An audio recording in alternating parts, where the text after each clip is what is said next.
legacy of the crystals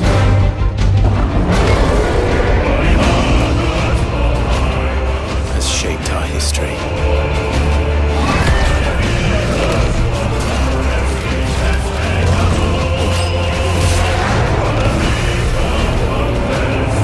For long enough.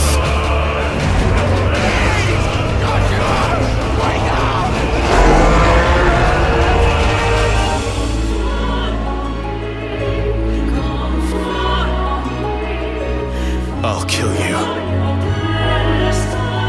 If it's the last thing I do. Jesus Christ.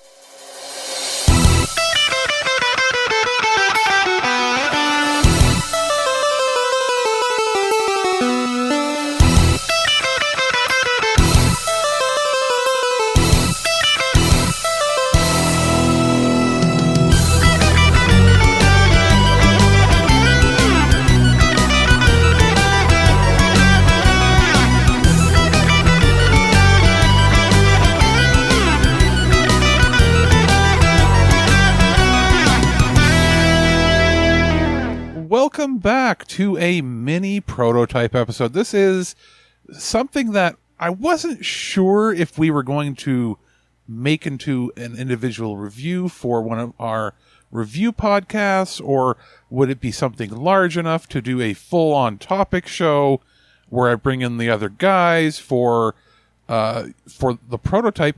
And I determined it's probably going to land somewhere in between there. So this is going to be a one-off review in the prototype talking about Final Fantasy XVI. The reason this has taken some time to come out is I wanted to make sure that I pretty much played and did everything that could possibly be done within the game itself before committing to do the review. I should say that a review copy was provided. I received it day of release, so that's why part of the reason why this has taken a little longer to come out, but thanks to our friends over at SquareEnix for providing a copy for review for this purpose. And it's something that has been, I would say we've talked about a fair bit in the last several years, actually. It was one of my most anticipated games, wanting to see where it would go from that initial trailer and all the rumors at the time of its being full action and yada, yada, yada. And at this point, you've probably checked out either other reviews or hopefully checked out the live streaming that I did of pretty much most of the game. I didn't live stream my second playthrough, but I did do a full, complete playthrough. At some point, we'll be editing some of those clips into releasing on YouTube as well. But just to start, I'm trying to figure out where exactly is the best place to start, because there is so much to talk about in this game. And I wanted to do everything when it's fresh in my mind and not have it overly scripted. This is more of a general, hey, here are my thoughts on it. I'll talk and flow with it as it goes. But for anybody that is interested in the history of Final Fantasy, this could be your entry point. There's enough nods to previous games and enough, window dressings to, get somebody interested that maybe never played before. There's enough for people in there that are, veterans of the franchise. There's going to be some discourse back and forth in the community, as you've probably already seen, regarding whether this is a real Final Fantasy because it's so different, or whether this is where it needed to go. I have opinions in both directions as well, but here's the basics. I'll give the basic plot rundown without going into any spoilers. This is the 16th main entry in the franchise. There have been many, many spin-offs and remakes and remasters. It is ubiquitous as the biggest Japanese role-playing game franchise outside of Japan. Inside of Japan, that's always been Dragon Quest, also by Square Enix. But for this mainline entry, they have gone the full action game route. It is, a bit of Devil May Cry, a little bit of what you see in Dragon Age, Inquisition specifically, that sort of cooldown based magic. Now, as far as the plot line is concerned, from what you've seen probably in the trailers, and if you've played the demo, which is obviously PlayStation 5 exclusive, this is a true current gen, I'm not going to call it the next gen anymore because we're 3 years in, title.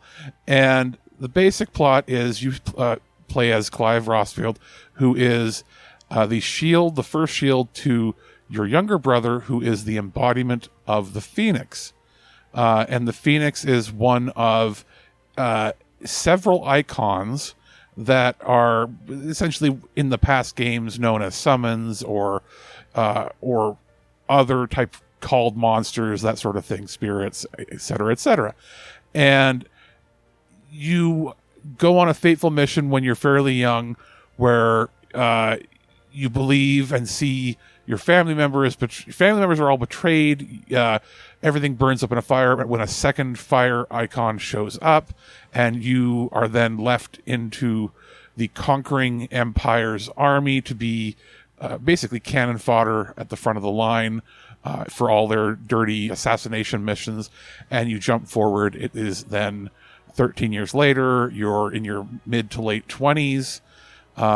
More interesting things happen before you then jump into 5 years further in the future. So you're in your mid to late 30s, and this is actually probably the oldest mainline protagonist in Final Fantasy. Everything here is very Western targeted, from the dark fantasy elements to the character designs being a little more westernized, to the motion capture all being done with English actors first. So not just the mouths moving, but the mannerisms in which everybody actually interacts and moves around. The little things, the posturing, the way somebody would emote with their hands and move around is very much a Western, like European style of how people talk. Somebody who is maybe more native English speaker or just Western nature rather than something more insular in Japan, like every previous game that they've done. And then they've had to adapt or change things or adapt the dialogue to sort of fit it. This is the other way. Everything was done, the story is written initially in Japanese, but then properly localized with all the flavor text and dialogue fleshed out here, all done in English, and then they have to mocap later on for the Japanese audience. So for them, it might even seem a little weird, the way the mannerisms and the way people move and the subtleties and so on, as it's slightly different culturally. And I said I didn't want to get too much into the plot. I'll go more in broad strokes. So we're going to go with, I guess, the setting here. You're in Valistia, which is this world where you have twin continents. There might be stuff beyond it, but they don't know, and they don't really ever explain it. And one of the continents has been pretty much conquered by one nation. And that in itself there's a lot of what they call the blight happening, which is basically, I guess, global warming and bad environmental disasters are slowly slipping the life away. That continent's been pretty ravaged by it, but there is one kingdom that sort of united everybody on that side, and that is the kingdom of Waloed. And they're known as royalists within the game. They are more isolationist, and you sort of encounter them later on in the game. They're more end-game type stuff. The main continent that you're on has a few factions that are all sort of fighting for power and control over their mother crystals, which are the lifeblood of everyday life. Like, they don't use any other forms of technology, manual labor. They don't even know how to make fires or anything by, rubbing sticks together. Everything is done by going to the mother crystals and mining and shaving off little pieces of the crystal and using that for magical power, or with bearers, which are people born with innate powers, the ability to control magic on their own, but it comes at a cost. If you use a piece of the crystal, anybody can do it, and there's no consequences, seemingly. And if you are a bearer, the more you use magic, the more it takes a toll on your body, and eventually you'll petrify and basically turn to stone and dust.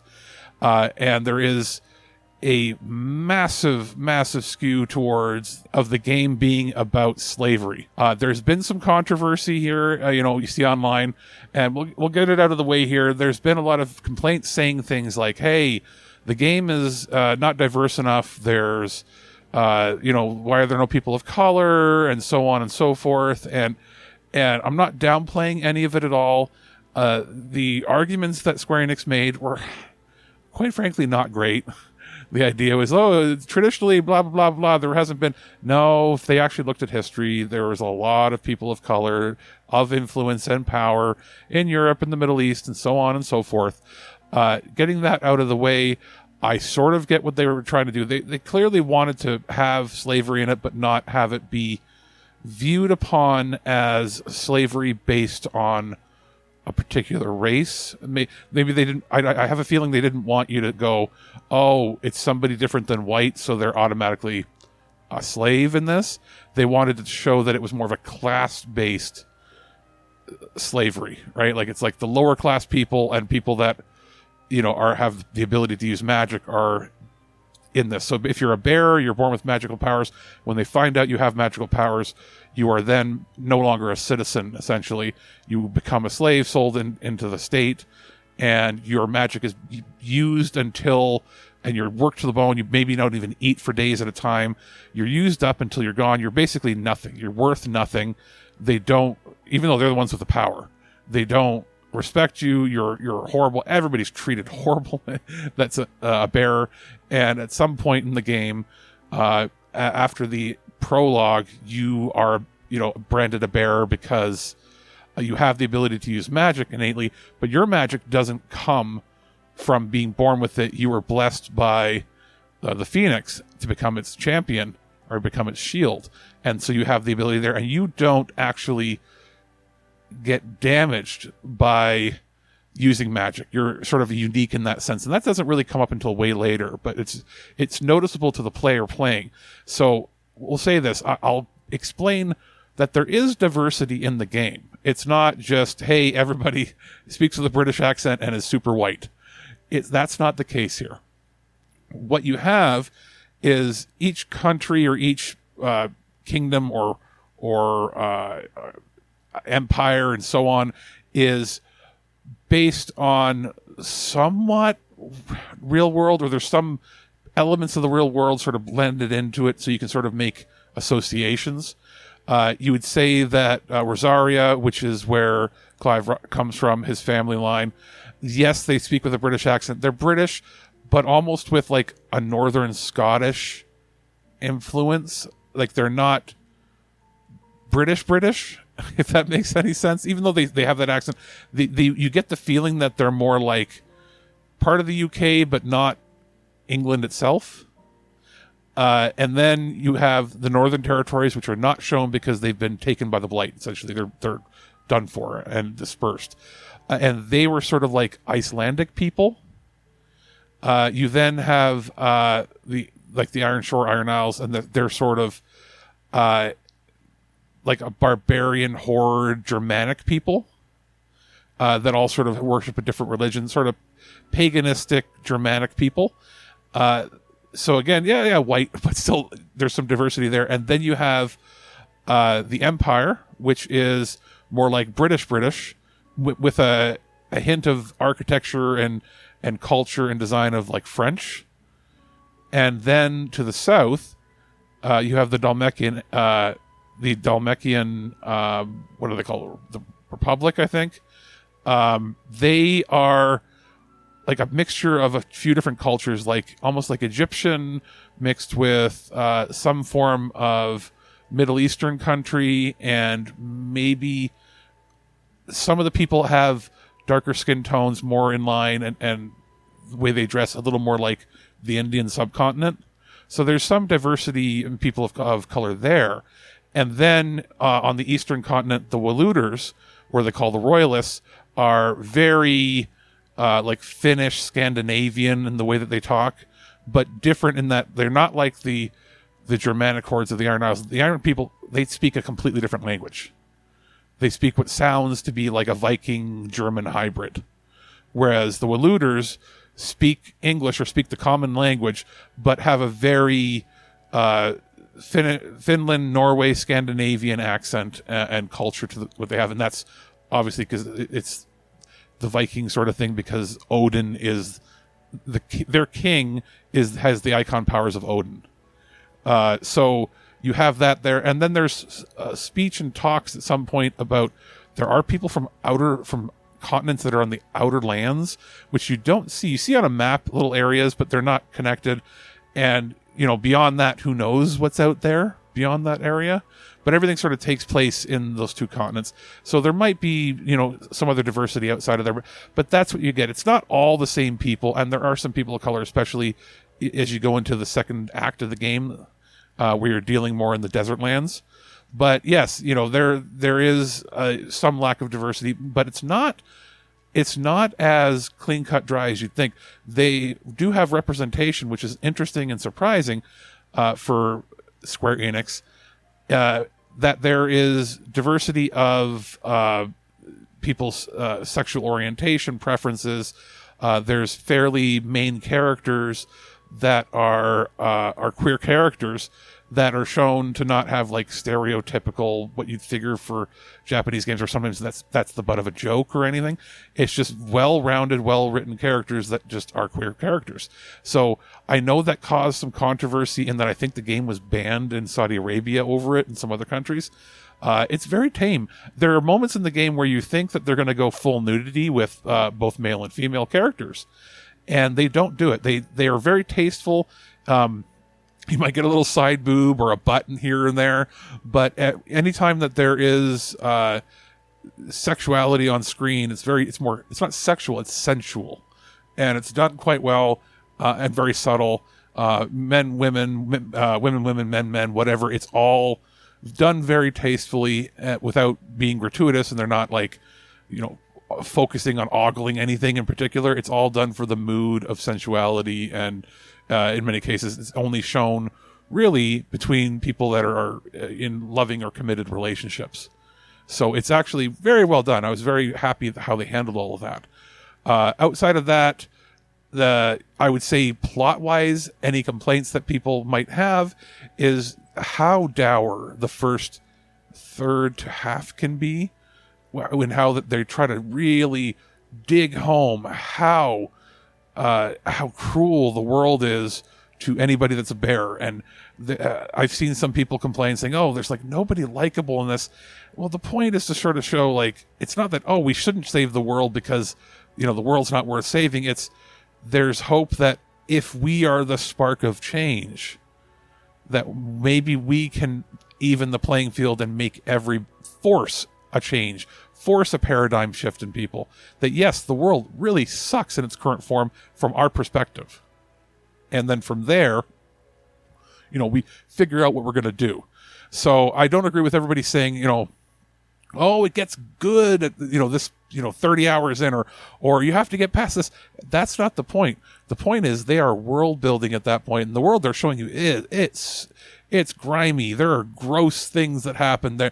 There's, a lot of dark, realistic depictions of things that can happen.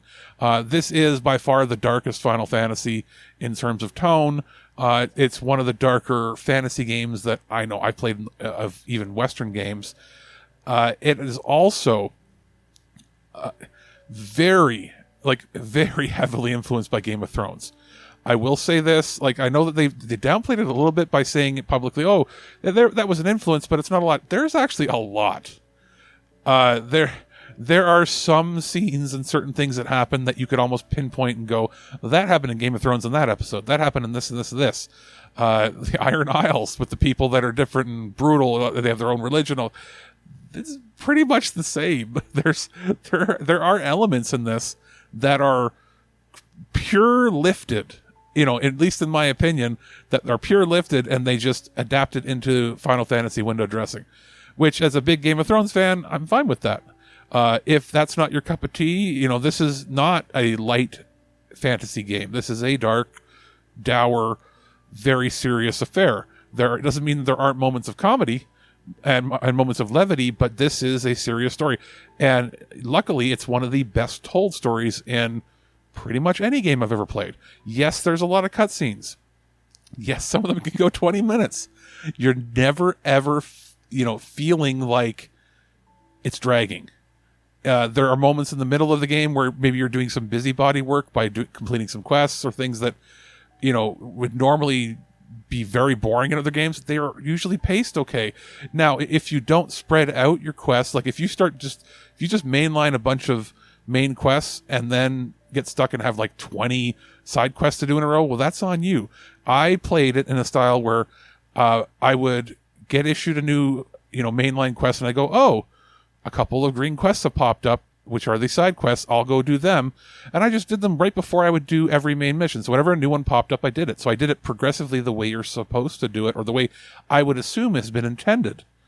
And in that format, it was a perfectly good playthrough, perfectly fun, evenly paced. I will say that there is one interesting factoid that I have not seen any other reviewers or people talk about, and it might be because I beat it fairly quickly. I beat the game on for my playthrough, just to get through it initially, on the story-based mode, which is the easier mode, where it gives you a little more time to input commands during the quick time events. And I'm not going to go into every game mechanic simply because that's been talked to death. I'm just sort of explaining things that I don't think anybody else has talked about yet. And that is, when you do the side quests throughout the game, there are a few that become chained quests that you eventually go through, like, second, third, fourth, and fifth within a line of quests with certain towns and certain NPCs that become semi-important people. And the more you do them, you'll find out more things about their history and your character side stories, backstories and histories between characters, filling in some of the gaps of what happened over the course of the years that you didn't see the game happening. And in a few of them, you'll lose the ability to go to certain towns. You can go to them, but they won't be inhabited by people anymore because X happened, something really bad happened. You'll end up helping the people, and maybe they'll move on to a new area, but there'll be a lot of people that die. And when you complete those quest lines, you will receive, once you're completely done, you'll receive a collectible item that goes into your hideaways main room, that you can go into, like a trophy room where you can look at them and it's all displayed on the wall, and you can eventually get, from finishing each quest line, or in some cases like finishing all the hunts, or which are the unique monsters and that sort of thing, you'll get items that then fill that up, and you get a trophy for completing all that. So you do that one time just to see that. But if you end up doing a second playthrough, I did a second playthrough on the Final Fantasy difficulty that unlocks, which is the hardest mode. So I did it on the easy mode with pretty much all the helper items on, and then I did it on the hardest mode with only half the helper items on, where you carry forward your level and skill points and all that sort of stuff. And I completed that by skipping through all of the main quest lines, just skipping all of it, because I knew exactly what to happen. I just wanted to get to the end, see if I could, build some extra weapons and so on. And in doing that, I skipped every single side quest, except for a few that were maybe necessary to level me up to a point where I could beat the end game. And in doing that, I skipped through all of it, and I noticed something. Here's where the egregious logic error happens in the game.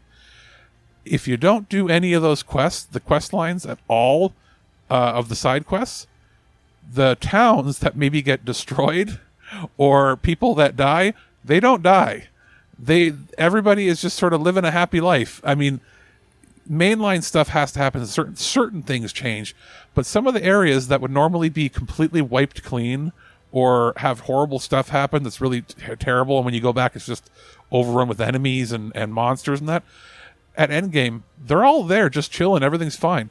So it makes it worse if you do the side quests, because you've actually doomed people by doing the side quest.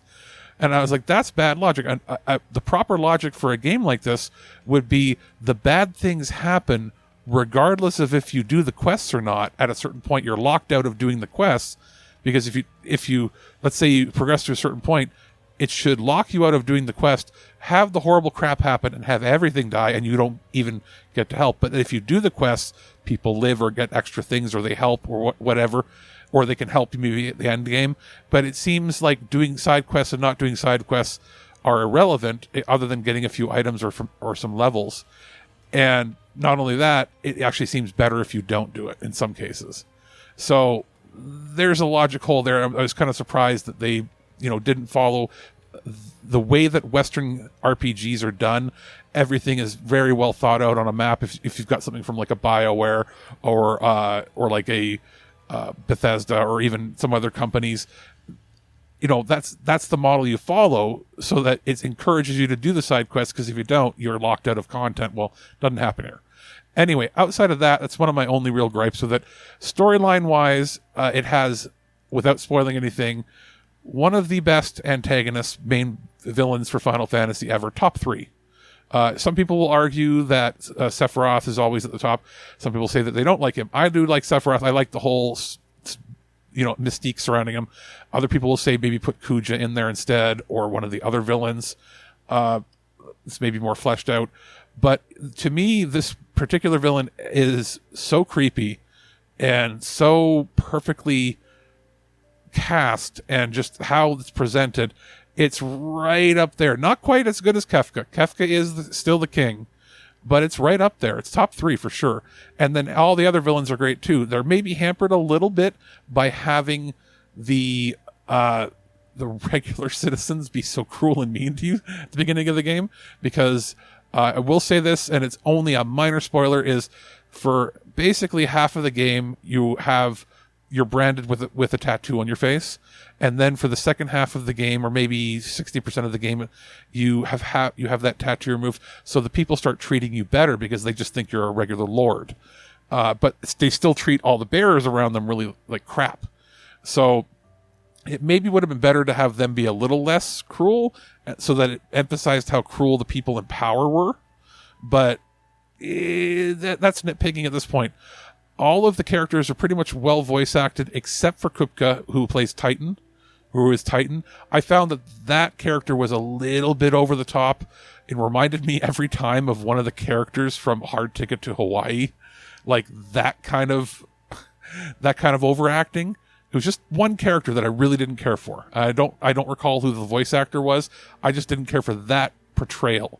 Everybody else, top notch, way great. And it's not like the melodramatic, over the top way that a lot of JRPGs are, because it's giving a more grounded stance in how everything is presented.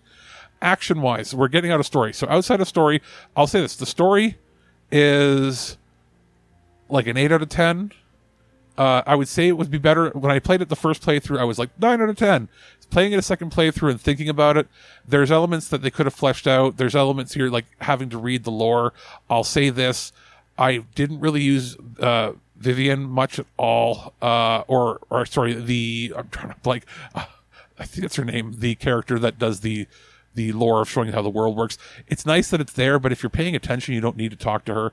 The lore master is a little better because you can read little snippets about everything that you encounter. Hippocrates. And that's cool and everything, but I do still like the, tell me, don't make me search for it. I did like the ability to press the center button or the touchpad at all times and read new lore. But the problem was it introduced the factor of every few seconds when a video is playing or anything's playing, you're pausing the game to read it. And you don't have to. You can go talk to him later on and it'll be there. But at the same time, it encouraged you to constantly be checking the lore, and that kind of takes you out of the game. I didn't really like that after playing it. When I was playing it initially, I was like, this is cool. But I found I spent so much time doing it that it was kind of a waste in some senses.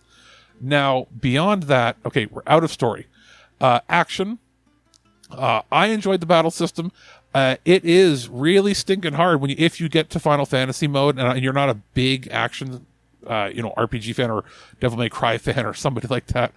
It can be stinking hard if you don't equip a couple of the items that will help out with things like auto dodging for you when things can be dodged, or helping you complete combinations faster. I've gotten to my groove and figured out exactly what to do. On the story-based mode, my initial playthrough, I had a hard time till the end, so I kept on a couple of the items that helped give commands to the Torgal, your dog. Just helped automate some things, and then I went into the hard mode with a higher level, and it was a little easier for me, so I unequipped some of those items. But the crafting system is honestly pretty lacking. You don't get to craft any items that are like healing items or anything. You just have to buy them or find them on the ground. You only craft like a total of I didn't count everyone, but it's like 12 different weapons that you can craft. Somewhere between 12 and 20 weapons total. Same with your armor pieces. and you can just upgrade them slightly, and then in New Game Plus you can upgrade them more and get a couple of unique items. While all the swords are unique models, some of them just are different color shades. Some of them are a little more unique than others. But the crafting system, to be honest, really didn't need to be there because there was almost nothing to it. It was fight a few rare monsters, find the items that you need to craft with them, craft them with the money you get. It was almost unnecessary, to be honest. There should have been a lot deeper. There's a lot of surface level RPG stuff in here that either they should have gone deeper with or not include at all. I'm of the thought that they maybe shouldn't have included crafting whatsoever and just had you either find the weapons in a chest or buy them. I didn't think that they were really necessary, but that's just me. I found the skill-based system, the skill tree, cool, but for the most part, once you get your AoE attacks for each of the icons that you get, you're just basically going to level those up and use them and map them to all of your buttons, because each AoE attack does the most damage to the widest range of enemies all at once. You're really never going to need to combo the rest unless you want to make combos for yourself. So I've seen people, like big YouTubers, that are not even using the ones that I use, and I'm like, why are you wasting your time? Unless you're trying to make the work harder for you. Okay. But beyond that, the NPCs have pretty good dialogue you can talk to. You can find items around that like give you scrolls that, or I guess cylinders that you put into your music box to unlock more music at your home base. There's the hunts that you can go on for the unique monsters. There's not a lot of monster variety. We're talking 20, maybe 25 unique monsters, if that. And then, some palette swapping, maybe put a crown on one or two. A lot of the staples from Final Fantasy are not here. There's no Tonberries. There's no Cactars. There's not a lot of very iconic enemies. And I think part of that was a choice to try to make everything seem more grounded and more in dark fantasy. Like a Tonberry would seem out of place with his little lamp, or a Cactar seems too goofy. There's not a single goofy enemy or fun fantasy enemy. Everything is dark and creepy. I'm surprised they even included bombs. But of classic Final Fantasy enemies, it's like goblins, bombs. You can fight wild chocobos and a couple different birds. There's bees and hornets. There is a behemoth, or you can fight some behemoths. There's Marlboros, but they're called Moreballs instead for some reason. No explanation as to why they changed the name of them. There's Curls, the panthers that have like the long like tentacle bitey things on them. There's panthers, which are just clearly based on the Curls, but with the tentacles removed. There's dogs, like wolves and dogs. That's about it for the organic enemies, and like trolls and some larger ogres later on. But that's about it there. And then there's some mechanical things from the Fallen, which is like the ancient technology from the ancient civilization, and then different types of humans. Outside of that, there's like a big salamander or two that you fight, and a couple types of dragons. But that's it. Like, that's really, like, there's not a whole lot of the fantastical and weird stuff, which was kind of surprising. I thought you might encounter that later on, but there wasn't. Boss battles are where everything is at. The multi-stage icon battles that are all unique, some of them are like 35 minutes long. And that's not because like they're all bullet sponges. It's because some of them are like 3, 4, even I think 5 or 6 different stages and multi-level, like how they're designed, and they're unique. Don't want to spoil any of them beyond what's been shown, but they have an epic feel and build to them. And when you're done, you actually will like breathe a sigh of relief and go, whoa, that was crazy. Some of the best visuals on those battles. Everything was focused on making that stuff look fantastic, as well as the scenery and world around you. Character models look pretty good overall. It's just a very good looking game. I would argue that I like Final Fantasy VII Remake more for its visuals. Even though it's more stylized. I do think that they are very different looking games between 7 Remake and 16. So they are going for a very different aesthetic. To me, other than playing like Devil May Cry's battle system with Final Fantasy XIV's sort of boss patterns, this has a very BioWare look. Some people have said it's like Witcher. To me, this looks a lot like Dragon Age Inquisition, but next gen compared to that. And, it's hard for me not to make comparisons to that because that's one of the best games of the year that it came out. I think that was 2014? And I think that's one of the best examples to compare it to. There's a lot of elements here that are done better. The storytelling is probably done better for most parts, but I feel like Final Fantasy 16 doesn't quite reach the heights that the best Western RPGs reach, because they were maybe a little caught trying to figure out how to do a Western RPG on a slightly lower budget than some of these Western games have done. This is the first Final Fantasy since Final Fantasy X, where they came in on a tight budget that they didn't go over on and were able to complete the game in 3 to 4 years max. This didn't go over budget or over crazy. Like Yoshi P did a fantastic job getting it out. So I think maybe it's because we're so used to these, expansive, huge budgets and bloated, games that it's hard for us to realize, like, maybe it's nice that they scaled things back a little bit. I'm a little surprised that there's no post-game content except for New Game Plus where you carry forward things and it's harder. It doesn't really, there's no extra dungeons. There's no extra hunts. There's no extra storyline bits to get. There's no multiple endings. It's a very linear, straight story with no DLC plan. Maybe that'll come in the future. But as it stands, that's pretty much it. What you see is what you get. It's a fantastic single-player narrative story.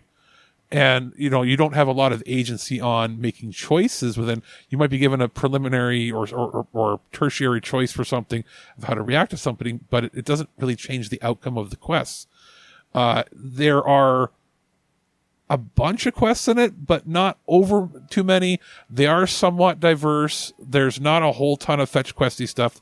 Everything can be done fairly quickly. Quick travel, it happens very fast. You'll find yourself exploring, finding new areas. As far as other elements of the gameplay that I'll mention before we get into sound and maybe overall thoughts is, there are these little mini statues and mini monuments that you find throughout the game that you can't activate until about 3/4 of the way through. And those, actually maybe about 80% through. And those are chronoliths. And those are where you go once you have all of your different icon powers. And they're icon trials, and you complete them with so many points by the end and survive without the time limit running out. And you will get a powerful item that you can equip that enhances the power of one of those, one of the icons, whatever it's themed on. Complete all of them, get a trophy, as well as once you've completed those, there is the chronolith in the main base that you can do for arcade mode, which is like get extra points, have a leaderboard, speed run things, replay an area that you didn't play, that you did before, a level that you did before, so you can get all the items that you might have missed. And that's the only way you can get items there. It doesn't give you anything. There's no trophies to do anything in the arcade mode of the chronolith stuff that's there in the main base. And then there's, once you complete all of the other chronoliths, you can play hard mode versions of those, like really hard versions, way harder than what you're playing currently, in there, which again doesn't have any rewards outside of maybe take a screenshot, or if there's a leaderboard, like have clout there. You don't earn anything. It doesn't unlock anything. It's kind of thrown in there. So I did some of that, but I didn't care to. I'm in this for the story. I'm in this for the single player experience, the immersive campaign. So outside of that, overall gameplay, pretty good for a first attempt at full action for them. I would personally like to see a turn-based system again in a mainline Final Fantasy, especially if it meant that they could, incorporate more interesting RPG systems, because this is very RPG light. Like God of War is about as much RPG as this. Something even like Horizon is about as much of an RPG as this is. Any character action game nowadays is about as RPG as this is. In fact, some of those are maybe even more so. Everything here on the RPG level is very surface level. Very surface level. They don't go very deep. outside of how immersive the storyline is and the lore and everything involved with it, and the flavor text and everything that's involved. It has the feel and atmosphere of an RPG, but it doesn't have the gameplay or deep mechanics of an RPG. This is a character action game with RPG elements. So for anybody that was wondering or still on the fence, that's what you're getting yourself into with this mainline Final Fantasy. And I don't mind that. And I'll get into sort of that at the end of what my thoughts on Square Enix's sort of strategy so far from what I've seen as a whole. But outside of the visuals that I talked about being pretty fantastic. Oh, by the way, keep it in 30 FPS mode. You can adjust the blur effect that's on there now. I wasn't bothered by it at all playing. Some people might be. It's all up to your own sensitivity. This game was not meant to be played in 60 FPS. When you switch it to 60 FPS mode, the frame rate goes sort of all over the place. It lowers the visual quality somewhat substantially. This game looks and feels best at the 30 FPS locked in the fidelity mode, which puts on like some ray trace shadows and better lighting effects and the draw distance and so on. And they mitigate it by doing something that I've seen in like the Kirby game that came out, was it last year?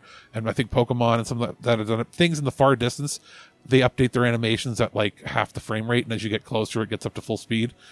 But I just really enjoyed it much better when I was playing it in 30 FPS mode. Now, sound-wise, like I said, some of the best voice acting. People have talked about Sid and that, but there are other voice actors and voice characters that are fantastic. Sound effects, sound design, really good. Fully surround sound if you have a 5.1 setup or a 7.1 setup, or if you have headphones on, you can hear things coming from all around you. It's really well done. The sound effects are great. The music is good, even approaching great at some moments. There's only, in my mind, though, maybe one or two tracks that are going to be remembered as like classic Final Fantasy tracks, like mainline tracks. The soundtrack, while fantastic, and I'm not taking anything away from the composer, doesn't reach the heights of the Uematsu stuff or even like the Mitsuda stuff that was like that happened in the 90s, or like Chrono Trigger and that sort of stuff. You're not going to be singing or humming these songs for years to come. You might remember some of them, and when they come on, you'll be like, oh, that was good. But there is like maybe one or two that are memorable, and the rest complement everything, but they're sort of in the background. Like the music never really becomes a driving force for the game. They try it a bit in some of the icon battles, and it's there, and it's emotional, and it's big, but there's just something missing from making it truly unique and big. But it is very well put together that way. So it's a solid soundtrack. It's just not like you're going to remember it in 30 years like a lot of the other Final Fantasy soundtracks that have come in the past. Again, very hard to compare because it's such a high bar with some of those anyway. But it's a very solid soundtrack. Now, as far as anything else is concerned, value-wise, it has a solid. I think I put in. It was about 50 to 60 hours to do a complete playthrough where I did 100% of everything, got almost every trophy. I think I'm at like 96% of trophies. And then my second playthrough was like 8 hours, skipping everything on the hard mode, the hardest mode, the Final Fantasy mode. And then I ended up getting a couple trophies during that run for like, I beat a boss without getting hurt once, even on the hard mode, which was, I was surprised I did that. And then you get one for completing the game on Final Fantasy mode. And the only trophies that I'm missing currently are a few skill-based ones where it's like, having this skill equipped, juggle 3 of these things in a row and then do this command. I'm not doing that. So I'm not going to get a platinum, but I'm 3 or 4 trophies away. I beat the game on hard, or the hardest mode, which is something I've never really done except for on recently, beating something on the ultra hard mode or the hardest mode. I did that on the Diofield Chronicle, and that surprised me. So yes, I can beat games on hard when I really enjoy them, but you're going to run a full playthrough on this. If you do everything, take your time, don't skip anything, walk around, and you really want to just immerse yourself in the world, it's going to run you about 70 hours to do everything. If you really rush your way through and only do mainline missions without skipping any of the dialogue in the mainline missions, you're probably looking at 35-ish, maybe, I would say. So it's sort of up to you how long you want to make it. There is a great value in this game. I wish there would have been some more stuff involved with it, but also, I do like the length of it and the scope that they did.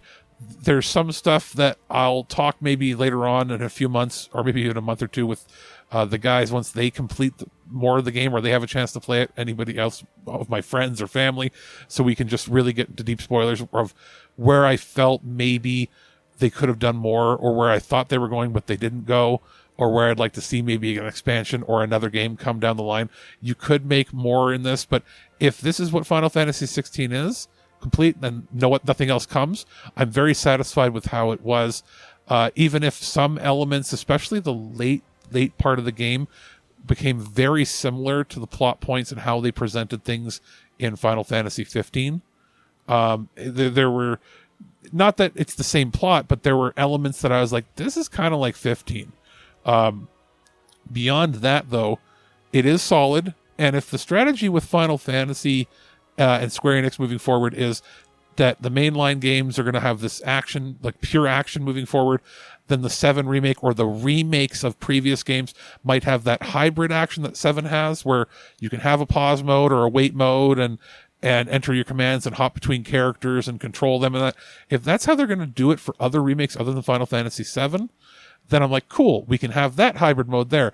And then you have your pure action-based systems that you get in like Octopath Traveler, as well as the 2D HD, or is it HD 2D, how they refer to them, those remakes and pixel remasters and so on.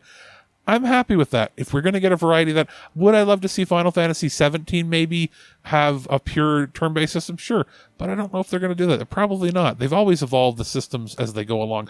But I do like that they're giving us a variety of systems, and not just sticking to one for every Final Fantasy or every game that Square Enix puts out.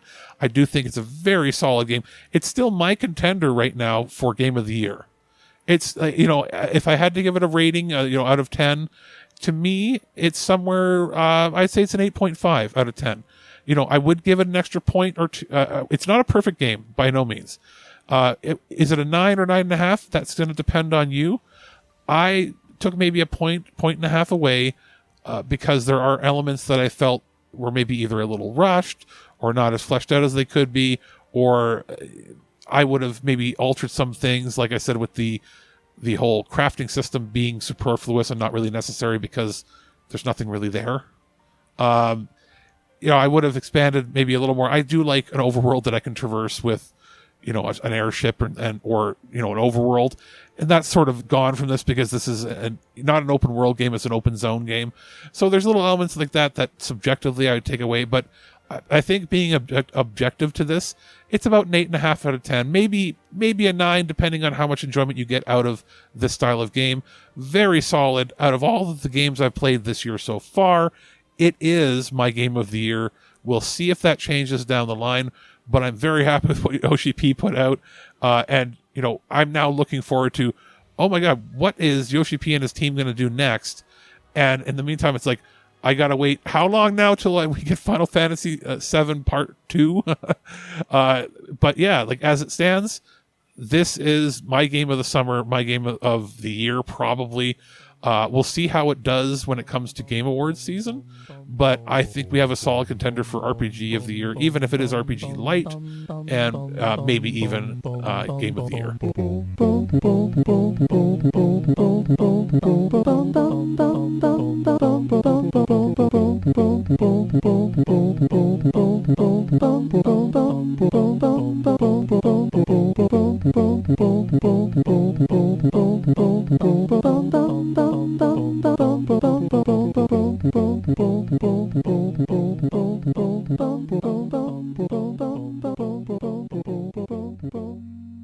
At no point in your rambling, incoherent response were you even close to anything that could be considered a rational thought.